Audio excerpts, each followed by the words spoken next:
Hi, good morning everyone. ಇವತ್ತು ನಾನು ನೋಡಿ ಟೆಂಡರ್ ಲಾಲಿಪಾಪ್ ಚಿಕನ್ ಮಸಾಲೆ ಸಾರು ಮಾಡಿದ್ದೇನೆ ಡ್ರೈ ಚಪಾತಿಗೆ. ಅದನ್ನು ಸುಲಭವಾಗಿ ಹೇಗೆ ಮಾಡೋದು ಅಂತ ನಾನು ಈ ಒಂದು 3 ನಿಮಿಷದ ವಿಡಿಯೋದಲ್ಲಿ ನಿಮಗೆ ತೋರಿಸ್ತೀನಿ. ಬನ್ನಿ ನೋಡಿ ಬರುವ. ಇವತ್ತು ಲಾಲಿಪಾಪ್ ಮಸಾಲೆ ಸಾರು ಮಾಡೋಣ ಅಲ್ವಾ.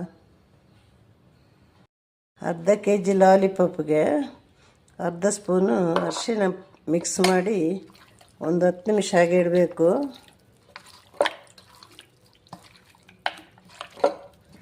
ಚಿಕನ್ ಮೀನಾಗಿ ಅರಿಶಿಣ ಸರಿಯಾಗಿ ಹಾಕಬೇಕು, ಇಲ್ಲಾಂದರೆ ಸ್ವಲ್ಪ ತಿನ್ನಲಿಕ್ಕೆ ಕಷ್ಟ ಅದು. ಈಗ ಒಂದು 5 ನಿಮಿಷ ಹೀಗೆ ಇರಲಿ. ಈಗ ಬಿಸಿಯಾದ ಎಣ್ಣೆಗೆ ಟೊಮೆಟೊ, ಈರುಳ್ಳಿ, ಹಸಿಮೆಣಸಿನಕಾಯಿ ಇಷ್ಟನ್ನು ಹಾಕಿ ಚೆನ್ನಾಗಿ ಬಾಡಿಸಬೇಕು. ಚಿಕನಿಗೆ ಹೋಮ್ ಮೇಡ್ ಮಸಾಲೆ ರೆಡಿ ಮಾಡಿ ಇಟ್ಟಿದ್ದೇನೆ. ಇದರಲ್ಲಿ ಸ್ವಲ್ಪ ತೆಂಗಿನ ತುರಿ, ಒಣಮೆಣಸು, ಆಮೇಲೆ ಧನಿಯಾ ಬೀಜ, ಶುಂಠಿ ಬೆಳ್ಳುಳ್ಳಿ, ಕೊತ್ತಂಬರಿ ಸೊಪ್ಪು, ಹಸಿಮೆಣಸಿನಕಾಯಿ, ಈರುಳ್ಳಿ ಇದನ್ನೆಲ್ಲ ಚೆನ್ನಾಗಿ ಫ್ರೈ ಮಾಡಿ ಇಲ್ಲಿ ಮಸಾಲೆ ಮಾಡಿ ಇಟ್ಕೊಂಡಿದ್ದೇನೆ ನಾನು. ಸ್ವಲ್ಪ ಗರಂ ಮಸಾಲೆ ಮತ್ತು ಸ್ವಲ್ಪ ಚಿಕನ್ ಮಸಾಲೆ ಕೂಡ ಇದಕ್ಕೆ ಸೇರಿಸಿದ್ದೀನಿ. ಟೊಮೆಟೊ, ಈರುಳ್ಳಿ, ಹಸಿಮೆಣಸಿನಕಾಯಿ ಫ್ರೈ ಆಗ್ತಾ ಇದೆ. ಅರ್ಧ ಫ್ರೈ ಆಗಿದೆ, ಇನ್ನು ಅರ್ಧ ಚಿಕನ್ ಜೊತೆ ಫ್ರೈ ಆಗಬೇಕು. ಈಗ ನಾವು ಇದಕ್ಕೆ ಲಾಲಿಪಾಪ್ ಚಿಕನ್ ಹಾಕೋಣ. ಇದರ ಜೊತೆ ಟೊಮೆಟೊ, ಈರುಳ್ಳಿ ಎಲ್ಲ ಇನ್ನೂ ಚೆನ್ನಾಗಿ ಫ್ರೈ ಆಗಬೇಕು.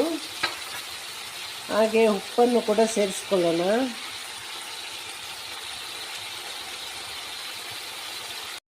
ಈಗ ನಮ್ಮ ಲಾಲಿಪಾಪ್ ಅರ್ಧ ಬೆಂದಿದೆ. ಇವಾಗ ನಾವು ರೆಡಿ ಮಾಡಿಟ್ಟ ಮಸಾಲೆಯನ್ನು ಹಾಕಬೇಕು. ಈ ಮಸಾಲೆಯಲ್ಲಿ ಚಿಕನ್ ಪೂರ್ತಿಯಾಗಿ ಬೇಯಬೇಕು.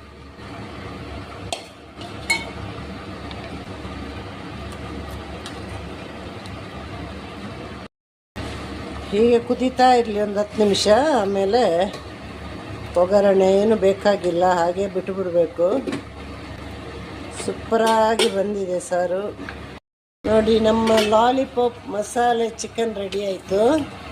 ಚಿಕನ್ ಸಾರು ಎಲ್ಲರೂ ಹೀಗೆ ಲಾಲಿಪಾಪ್ ತಂದು ಮನೆಯಲ್ಲಿ ಮಾಡಿ ನೋಡಿ.